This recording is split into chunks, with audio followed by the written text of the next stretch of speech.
Halo Sobat Belajar, Assalamualaikum warahmatullahi wabarakatuh. Kembali lagi bersama aku Rifki yang akan menemani Sobat Belajar di rumah belajar fisika ya.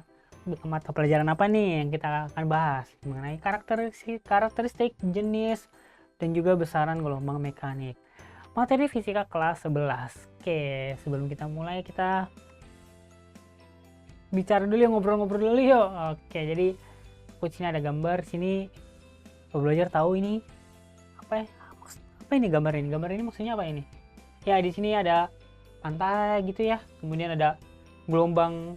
Wah, ini gelombang air yang sangat besar ini ya. Ini salah satu bencana alam yang terjadi di pinggiran pantai gitu, daratan yang kita sebut dengan tsunami. Jadi tsunami itu apa sih? Jadi tsunami itu adalah peristiwa alam di mana datangnya ombak air yang sangat besar menuju daratan di mana biasanya umumnya manusia tinggal di situ. Kita sebut dengan bencana alam ya. Namanya tsunami. Jadi bagaimana tsunami ini bisa terjadi sih? Ya. Belajar tahu gimana tsunami bisa terjadi? Ya, jadi tsunami ini kalau kita bayangkan suatu ember gitu ya, ada air yang tenang, kemudian kita ganggu, misalkan embernya kita pukul gitu ya. Nanti kan akan terjadi gelombang-gelombang gitu ya, tsunami ya. Ya, jadi kalau di ember kan kecil ya. Kalau di laut lepas, di bumi ini apa yang bisa menggentarkan sehingga sedahsyatnya bisa membuat air ini bergelombang yang sangat besar seperti ini? Ya, itu gempa bumi ya. Jadi jika suatu ketika ada bencana gempa bumi di dasar laut, maka lempeng bumi ini akan memindahkan air lautan dalam jumlah besar ke segala arah. Biasanya kalau misalnya ada satu titik, dia akan menyebar ke segala arah, dan tidak menutup kemungkinan bahwa gelombang air ini akan sampai ke daratan di mana manusia itu tinggal. Oleh karena itu suatu bencana ini jika terjadi besar sekali, ada peringatan tsunami ya, soal belajar jangan lupa untuk menyelamatkan diri ya, jangan menganggap remeh ini cuman air gitu ya. Akhirnya orang-orangnya kecil-kecil segini nih, gelombang airnya kalau besar segini ya habis semua kita ya. Oke, jadi karena gempa tektonik itu biasanya terjadi di daratan ya. Jadi ada dua lempengan bertuburkan jadi memindahkan air yang ada di atasnya untuk supaya bergetar kemudian sampai ke pantai dalam bentuk jumlah besar seperti ini ya. Jadi waduh, ini kasihan banget nih orang di sini ya, terkena ombak dari kanan dan juga dari kiri gitu ya. Iya, jadi kalau Sobat Belajar lihat dari sini nih, gambar yang ini ya. Ya, gelombang tsunami ini ternyata mirip sekali dengan gelombang mekanik yang akan kita pelajari pada episode kali ini. Jadi bagaimana prinsip gelombang mekanik ini bekerja, karakteristik dan jenisnya seperti apa aja. Sobat Belajar, itu yang akan kita pelajari, jangan kemana-mana. Penasaran tentunya ya? Oke, siapkan alat tulis Sobat Belajar jika perlu mencatat, karena ada beberapa poin penting yang mungkin Sobat Belajar perlu mencatatnya. Oke, siap-siap ya. Jangan kemana-mana, karena belajar sekarang mudah. Ayo belajar! Jangan lupa belajar, karena sekarang belajar itu mudah. Ayo belajar! Halo Sobat Belajar, sekarang kita masuk yuk ke materinya. Di sini materi mengenai gelombang. Aku bagi menjadi dua dulu ya, di sini 2 poin besar dimana kita akan mempelajari mengenai jenis-jenis gelombang. Ada apa aja sih jenis-jenis gelombang ya, sebelum kita masuk ke gelombang spesifik yang gelombang mekaniknya. Kita tahu dulu apa itu jenis-jenis gelombang ya. Kemudian kita akan belajar mengenai besaran-besaran gelombang. Oke, kemudian di jenis-jenis gelombang ini kita bagi dua lagi menjadi jenis yang terhadap medium perambatan, kemudian juga kita bagi menjadi sesuai dengan arah perambatannya. Kalau besaran-besaran gelombang kita akan kenal apa aja? Ada panjang gelombangnya, kemudian ada periode atau frekuensi gelombangnya, kemudian apalagi ada cepat rambatnya. Berapa cepat gelombang itu, misalkan kalau tadi yang tsunami tadi itu berapa cepat dari titik pusat gempanya menuju ke daratan, itu berapa cepat? Itu kita sebut dengan cepat rambat. Ya, kalau cepat rambat gelombang jangan pusing-pusing ya, tetap aja satuannya tetap meter per second ya, karena kecepatan ya. Oke, jadi kita mulai dulu yuk dari materi kita yang pertama mengenai jenis-jenis gelombang. Oke, jadi di jenis-jenis gelombang ini aku bagi menjadi dua. Ada yang berdasarkan medium perambatannya dan juga ada yang berdasarkan arah perambatannya. Kita mulai dulu yang pertama berdasarkan medium perambatnya. Jadi apa aja nih? Jadi jenis-jenis gelombang jika dibagi menjadi berdasarkan medium perambatan ada dua. Yang pertama adalah gelombang mekanik yang akan kita bahas. Kemudian ada gelombang elektromagnetik. Oke, jadi gelombang mekanik itu apa aja? Contohnya, jadi maksudnya di gelombang mekanik itu adalah suatu gelombang yang merambat memerlukan medium ya, memerlukan medium. Oke, di garis bawah itu ya, itu gelombang mekanik. Kalau gelombang elektromagnetik adalah gelombang yang merambat tanpa memerlukan medium. Oke, gelombang mekanik contohnya apa? Nih, aku lagi ngomong nih, ya gelombang suara ya. Dia salah satu gelombang mekanik karena gelombang suara ini merambat dari mana ya? Dari ini pita suara aku menuju mic-nya gitu ya, mic di sana gitu ya, jadi terekam suara itu sehingga sobat belajar bisa mendengar suaraku. Itu salah satu gelombang mekanik yang salah satu contohnya. Kemudian ada apa lagi, misalkan gelombang pada tali gitu ya, sobat belajar punya tali terus sobat belajar getarkan ya, naik turun kan terjadi gelombang ya, dia merambat ke sana ya, itu gelombang mekanik. Dia perlu medium. Perlu apa mediumnya? Talinya itu sendiri ya, jadi energinya dari tangan sobat belajar menuju ke sana, itu dia medium perambatannya. Kalau nggak ada talinya ya kan nggak ada gelombangnya gitu ya. Oke, jadi gelombang suara juga sama, kalau nggak ada udara ya maka suara aku tidak akan terdengar oleh sobat belajar gitu ya, jadi kita bisa hening gitu ya. Oke, contohnya itu. Kemudian tadi gelombang di air gitu ya, gelombang mekanik tsunami tadi itu salah satu contoh dari gelombang mekanik nih, karena dia merambat memerlukan mediumnya adalah air laut itu sendiri ya di tsunami. Oke, kemudian gelombang elektromagnetik itu apa sih gitu? Gelombang elektromagnetik itu gelombang yang tidak memerlukan medium ya tadi. Oke, coba sobat belajar keluar rumah gitu ya. Ini bukan maksud aku mengusir sobat belajar ya. Bayangin aja kalau keluar rumah kita akan merasakan panasnya dari sinar matahari. Kenapa sinar panasnya bisa sampai ke bumi? Karena gelombang ini gelombang cahaya yang dipancarkan matahari salah satunya adalah gelombang elektromagnetik, di mana dia bisa merambat melewati ruang hampa yang berada di antara matahari dan bumi hingga sampai ke bumi. Jadi ruang kosong ya, benar-benar nggak ada udara, jadi kosong gitu.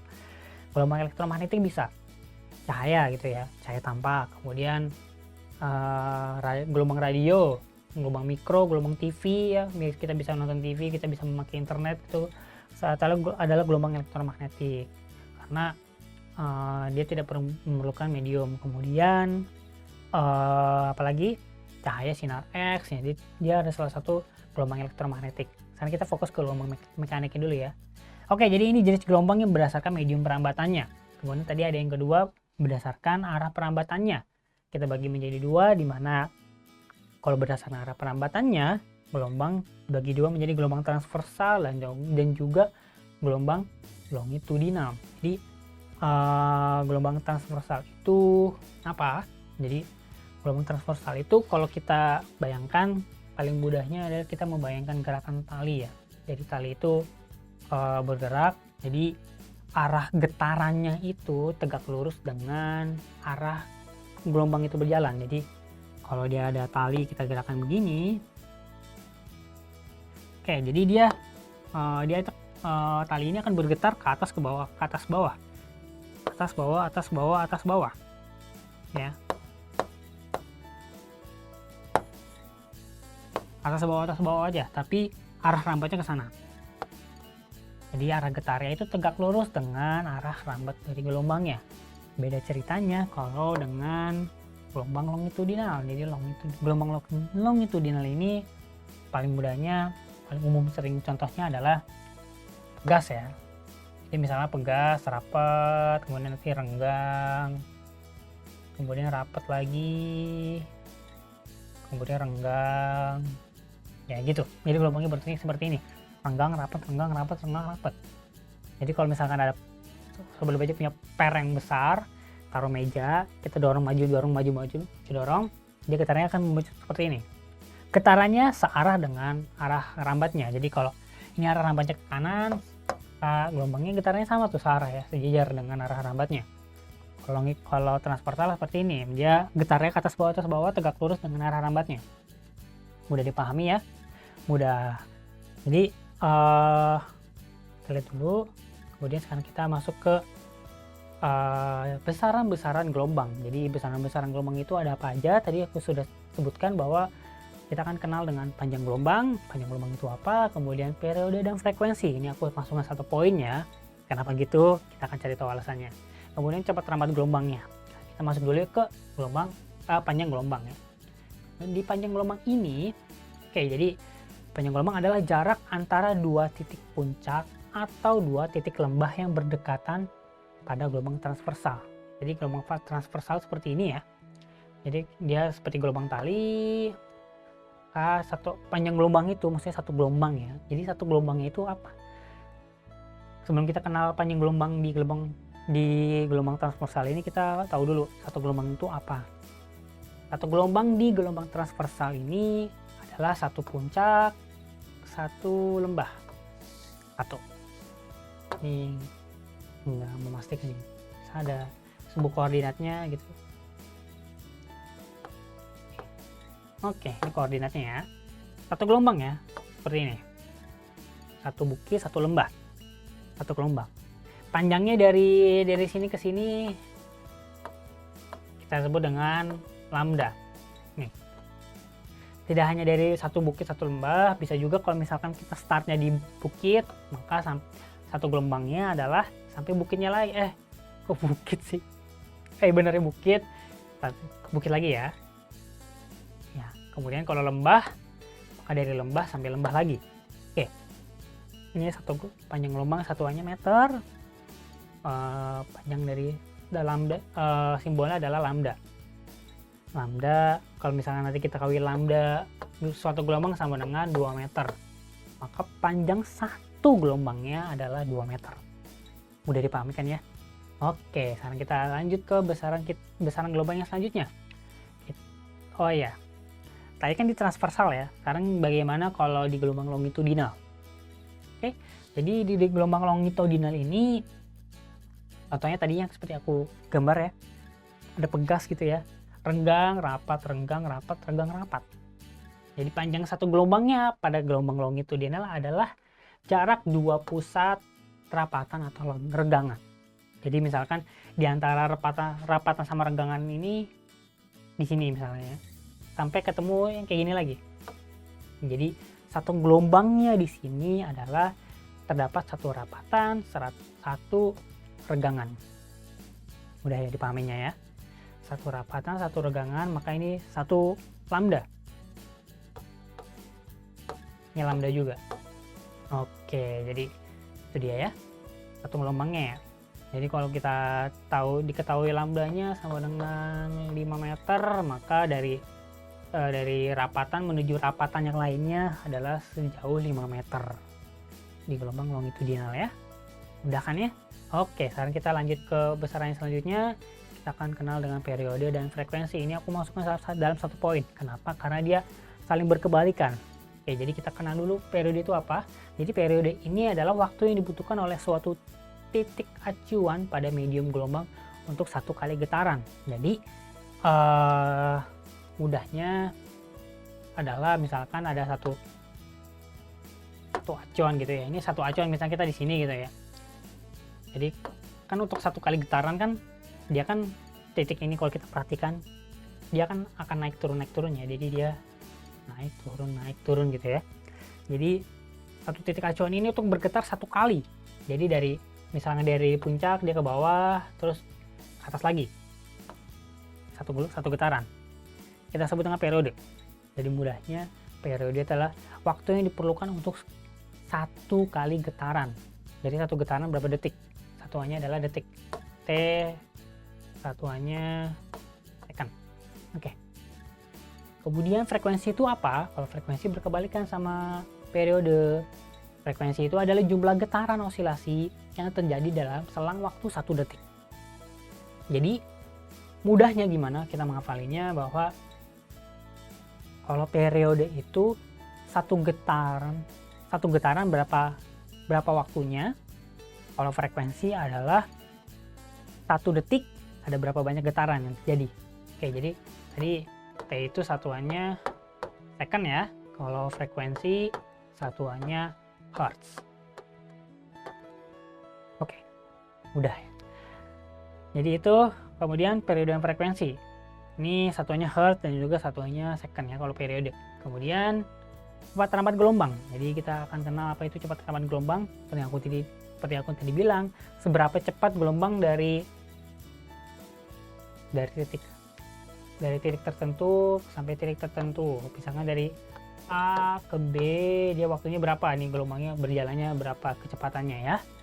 Kecepatannya satuannya tentu aja V sama dengan satuannya meter per second, cepat rambat gelombang ya, dari satu titik ke titik yang lain. Mudah kan ya.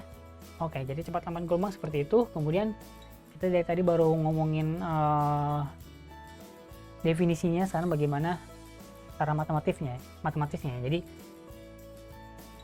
secara matematis hubungan antara panjang gelombang, periode, frekuensi, dan juga cepat rambat ditulisnya sebagai berikut.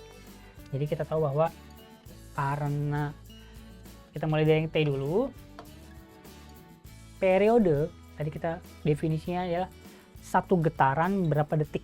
Jadi maka waktunya gitu dibagi dengan jumlah getarannya. Jadi misalkan dalam waktu 2 detik terjadi 5 getaran, maka periodenya adalah 2/5 sama dengan 0,4 second. Jadi waktu untuk satu getarannya adalah 0,4 second. Kalau kan tadi dibilang 2 detik itu ada 5 getaran. Jadi kalau satu getaran 0,4 second, kalau ada 5 getaran berarti kalau 0,4 kita kalikan dengan 5, makanya jadinya 2 detik juga ya. Sama ya, balik ya. Jadi rumusnya seperti ini, T bagi N. Kalau F dibalik aja, berkebalikan sama periode. F itu adalah satu getaran berapa detik, maka getarannya di atas, waktunya yang di bawah. Satuannya adalah hertz. Dia berkebalikan mudahnya, jadi gini, kalau kita sudah diketahui periode, maka untuk mencari frekuensi cukup dengan samanya aku buletin pakai biru ya. Nggak dibuletin, yang dikotakin gitu ya. Itu ya, F sama dengan 1/T ya, berkebalikan ya.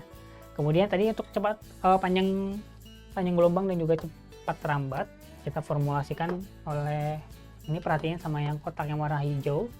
Jadi V itu ada kecepatan V sama dengan lambda dikali F. Lambda ini panjang gelombang ya. Ini panjang gelombang, satuannya meter. Udah F adalah frekuensi, satunya hertz. Atau sama dengan lambda per T.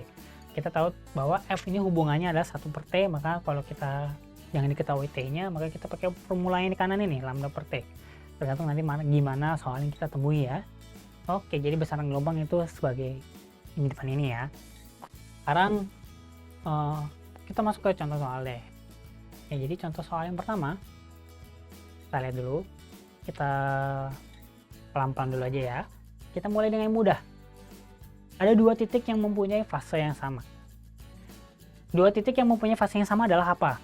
Ada A, AC, B, BG, dan seterusnya. Opsinya yang mana nih? Jadi untuk mengartikan sini kata kuncinya adalah mempunyai fase yang sama. Maksudnya fase yang sama adalah dia kedudukannya sama tapi di titik yang berbeda. Jadi kita bisa lihat bahwa misalkan kalau satu di puncak, makanya satu lagi di puncak. Itu dia, satu fase, sama-sama di puncak. Bukan satu di puncak, satu di lembah gitu ya, bukan ya. Satu fase tidak seperti itu. Jadi kita lihat bahwa di sini, di opsi ini yang paling tepat yang mana ini? B sama C. Kenapa nggak kita sebutkan satu fase? Nggak ya, jadi yang benar adalah B dan G. B dan G. Ini dan juga G. Dia fasenya sama. Kenapa bukan sama yang C? Padahal dia sama-sama di istilahnya di simpangan yang sama gitu ya. Karena yang B ini yang benar lebih sama yang G ini, karena kalau C ini kan dia akan mau turun ya, gelombangnya akan mau turun. Kalau B di sini kan dia akan mau naik ya sampai ke puncaknya. Berarti yang sefase adalah yang G juga sama mau ke puncak. Beda sama yang C. Yang C mau turun ke lembah ya. Jadi gitu yang sefase ya. Jadi satu fase yang sefase B sama G ini bisa kita kalau kita lihat dari gambarnya, maka dia dari titik sini sampai sini, maka ini satu lambda, satu gelombang ya. Kalau misalkan dari A ke F juga sama, satu gelombang juga ya. Jadi itu ya. Oke, jadi soal nomor 1 adalah B dan G. Itu dia jawabannya yang sefase. Sekarang kita lanjut ke soal nomor 2, di mana kita lihat dulu, baca dulu soalnya. Di sini ada gelombang transversal yang merambat dari A ke B dengan cepat rambatnya 12 meter per second. Wah, ini pernya 2 kali ya ini. Ya, typo ya. Oke, nggak apa-apa. Cepat rambatnya 12 meter per second pada frekuensi 4 Hz. Jika jarak AB 18 meter, maka banyaknya gelombang yang terjadi sepanjang AB adalah berapa? Oke, jadi kita belum tahu. Misalkan ini sumbunya ya. Kemudian ada titik A sampai B. Misalkan tali. Jadi di 18 meter ini, di antara A B ini yang ditanya adalah banyak gelombang yang terjadi gitu. Jadi ini ada berapa gelombang gitu ya, kita nggak tahu ini. Kita nggak tahu. Yang diketahui bahwa frekuensi gelombangnya sekian, 4 Hz. Kemudian cepat rambatnya dari A ke B 12 meter per second. Makanya ditanya adalah banyaknya gelombang nih. Jadi kalau sobat belajar ingat tadi, kita tahu bahwa T itu adalah waktu dibagi dengan banyaknya gelombang. Jadi untuk mencari N-nya ini, kita perlu tahu T-nya. T yang kecil ini ya, bukan yang besar ya. T yang kecil ini kan waktunya ya. Waktu tempuhnya dari A ke B itu berapa? Kita belum tahu. Jumlah gelombangnya N ini ya. Kemudian periodenya. Kita udah tahu periodenya belum? Di soal nggak ada. Ya, jangan bingung ya. Jadi bingung nggak? Ini ada di sini jawabannya nih. Kita diketahui frekuensi. Karena kita tahu bahwa frekuensi dan periode itu saling berkebalikan, maka T itu akan sama dengan 1 per F ya, 1 per frekuensi. Jadi kita bisa tahu nih T-nya, kemudian bisa kita cari jumlah gelombangnya. Oke, jadi dari persamaan yang ini kita udah tahu nih T-nya, bisa kita cari tahu. N-nya belum, itu ditanya. T yang kecil ini yang perlu kita cari tahu gimana caranya, yang T yang kecil ini. Jadi waktu dari A ke B berapa detik kah? Itu yang kita cari ya. Jadi kita diketahui, maka kita akan berhubungan sama kecepatan rambatnya. Jadi cepat rambatnya adalah 12 meter per second. V sama dengan 12 meter per second. Nah, kita tahu V sama dengan lambda kali F ya. Cuman kita nggak tahu lambdanya. Jadi kita nggak bisa pakai persamaan yang ini untuk mencari nilai waktunya. Kita pakai apa? GLB. Ya, ini karena kecepatan ya. Tidak dipengaruhi oleh percepatan. Jadi dia GLB. Ingat persamaan GLB? S sama dengan V kali T. Ini GLB ya. Oke, jadi GLB lagi kembali dipakai di sini ya. Ini unik sekali gitu soalnya ya. S sama dengan V kali T. S-nya ini adalah jarak dari A ke B. Kita tahu bahwa jarak A ke B adalah 18 meter. Di sini aku tulis 18. Kemudian V-nya adalah 12 meter per second. Ini 12. Kita dapat T-nya.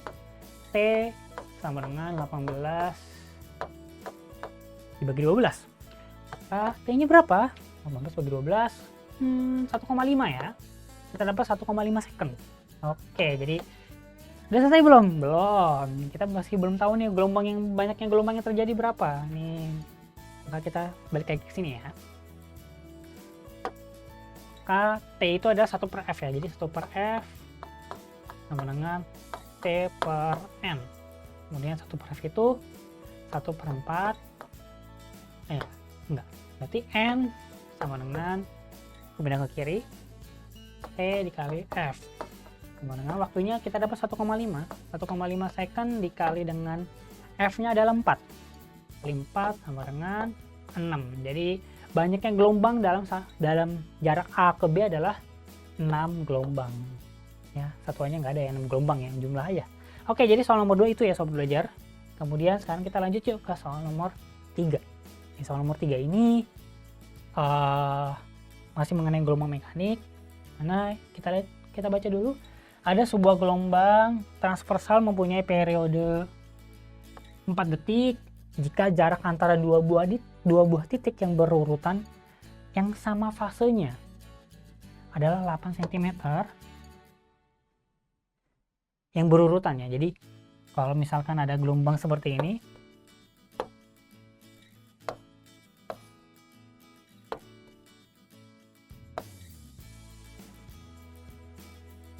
yang berurutan berarti yang berdekatan artinya. Jadi kalau dari sini misalkan fasenya di puncak ya, dari puncak berarti yang terdekat adalah puncaknya lagi. Jadi itu adalah satu gelombang ya. Jadi kita punya informasi lambda, terus mana ya, terus ini lambda sama dengan 8 cm, periodenya P-nya sama dengan 4 second. Yang ditanya adalah maka cepat rambat gelombangnya berapa, itu yang ditanya. Atau bahwa cepat rambat gelombang V adalah lambda dikali dengan frekuensi atau lambda dikali 1/T, karena F itu ada berkebalikan sama periode ya. Karena kita yang diketahui adalah periode, maka kita pakai yang kedua ini. Oke. Kemudian apa? Sekarang kita hitung ya. V dengan lambdanya adalah 8 cm dibagi dengan 4, maka kecepatan rambatnya adalah 2 cm per second. Ingat, satuan di sini adalah cm, jadi satuan yang aku tuliskan di akhir adalah 2 cm per second. Itu dia jawabannya di soal nomor 3. Oke, jadi wah, kita sudah melewati 3 soal bersama, kita sudah sampai di ujung episode. Semoga bermanfaat untuk Sobat Belajar di rumah. Dicatat ya tadi apa yang penting ya, karena kali aja Sobat Belajar perlu dipakai lagi. Oke, jadi senang sekali aku bisa menemani Sobat Belajar hingga akhir episode. Semoga bermanfaat untuk kamu di rumah.